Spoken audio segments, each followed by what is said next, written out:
నాకు ఇంత బలమైన అభిమానులు ఉండి, మాట్లాడగలిగే శక్తి ఉండి, పోరాటం చేయగలిగే సత్తా ఉండి, ఇన్ని తప్పులు సమాజంలో జరుగుతున్నప్పుడు, ఇన్ని అనర్థాలు ఉన్నప్పుడు మాట్లాడటానికి కూడా నా స్థాయి వ్యక్తి కూడా ధైర్యం చేయకపోతే అది ఎవరు అడుగుతారని కాదు, నేను తప్పు చేస్తున్నాను అవుతాను అనిపించింది. ఒక నిర్దిష్టమైన ఆలోచన విధానంతో, ఒక సుదీర్ఘమైన 25 సంవత్సరాల లక్ష్యంతో నేను ఇలా మీ ముందుకు వచ్చాను. పార్టీ పెట్టాను. దాని పేరు జనసేన. మీ సేన, సామాన్యుల సేన, మన భారతదేశపు సేన.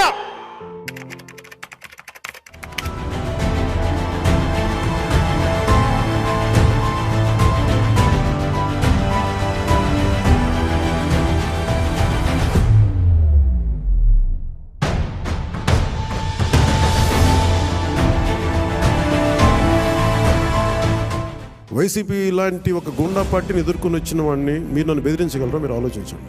మీరు నాకు ఎంత లాయలిస్టులు వ్యక్తిగతంగా అయినప్పటికీ కూడా, మీరు నా కమిటెడ్ లాయలిస్టులు అయినప్పటికీ కూడా, ప్రజాస్వామ్యానికి విఘాతం కలిగించిన, రౌడిజం చేసిన నేను వదులుకోవడానికి సిద్ధంగా ఉంటాను.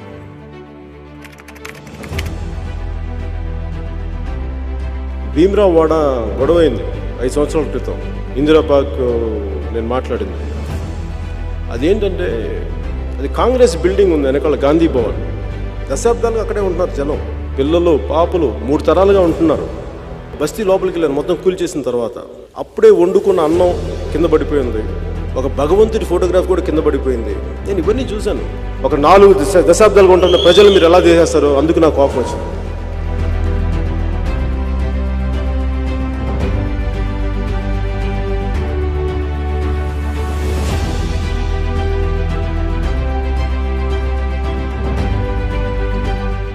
సంవత్సరాలు చేసుకుంటా ఉన్నారు. కిరాణా కొట్టు పోయింది, అమ్మ పొలంకి పోయింది, పొలం నుంచి రాగానే మొత్తం ధ్వంసం చేశారు. చెల్లి బయటికి పోయింది, పొలానికి పోయింది, ధ్వంసం చేశారు. హైదరాబాద్లో ఇదే వైఎస్ఆర్ ఫ్యామిలీ నడిపితే అక్కడ భీమరావు, బాబాసాహెబ్ అంబేద్కర్ భీమరావు బస్తీని కొలగొడితేనే ఫస్ట్ మాట్లాడాం. వైసీపీ గుండాలు చెప్తున్నా మా మట్టిని కూల్చారు, మా ఇల్లు కూల్చారు. మీ కూల్చివేత తథ్యం, గుర్తుపెట్టుకోండి.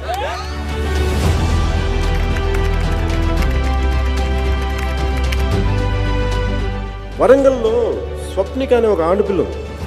ఆ చెల్లెల మీద యాసిడ్ దాడి జరిగింది. యాసిడ్ దాడి జరిగితే నేను వెళ్ళాను.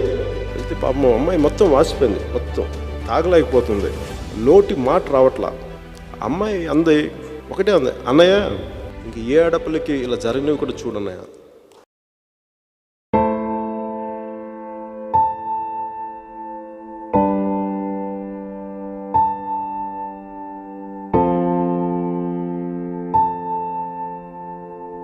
ఒక ఆడబిడ్డ, ఒక తల్లి వచ్చి, అన్న నా బిడ్డ 9 నెలల నుంచి కనిపించట్లేదు, 2 రోజులు దాటితేనే ఇంక దొరకదని చెప్తారు, మర్చిపోండి మీ బిడ్డనని చెప్తారు ఉన్నత పోలీసు అధికారులు.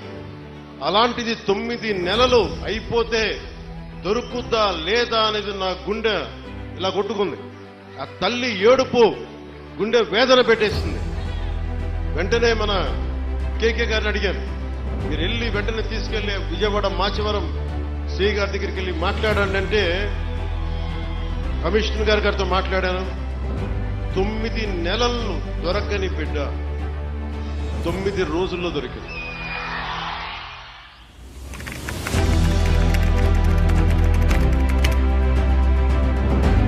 రైతు అంటే ఒక కవి చెప్తాడు, మట్టిలో నుంచి కస్తూరి పరిమళాలు తీసే వ్యక్తి రైతు అని చెప్పి. కడుపు నింపేవాడు రైతు. అంత గొప్ప రైతు ఈరోజు మన కన్నీళ్ళు పెట్టి సమస్యలు చెప్పుకోవాల్సిన అవసరం ఏముంది?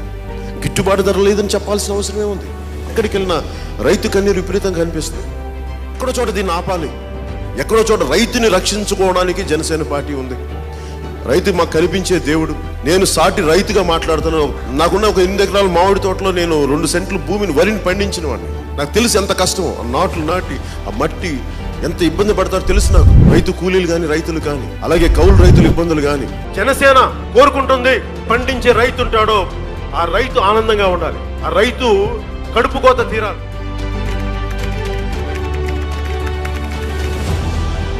బేసిక్గా మన రోడ్లు, మన నీటి సౌకర్యం కానీ, లేదంటే ఏదైనా సమస్య ఉంది, పొల్యూషన్ ఏదైనా ఉంది, అక్కడ గ్రామ సభ జరగాలి. అసలు పంచాయతీ నిధుల్ని పంచాయతీలకే వచ్చేలా, మీ చెక్ పవర్ దుర్వినియోగం కాకుండా కేంద్రం నిర్దేశించిన బ్యాంకు ఖాతాల్లో డైరెక్ట్గా సర్పంచ్కే రావు.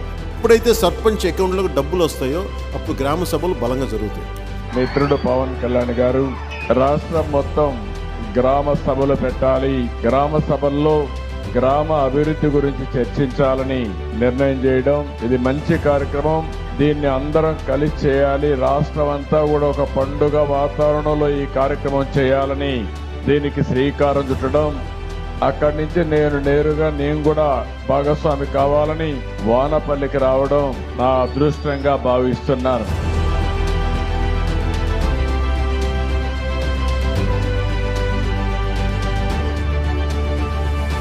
సర్పంచ్ తలుచుకుంటే దేశాన్ని కదిలించగలిగే శక్తి ఉందన్నది మన గ్రామాలు చూపించింది.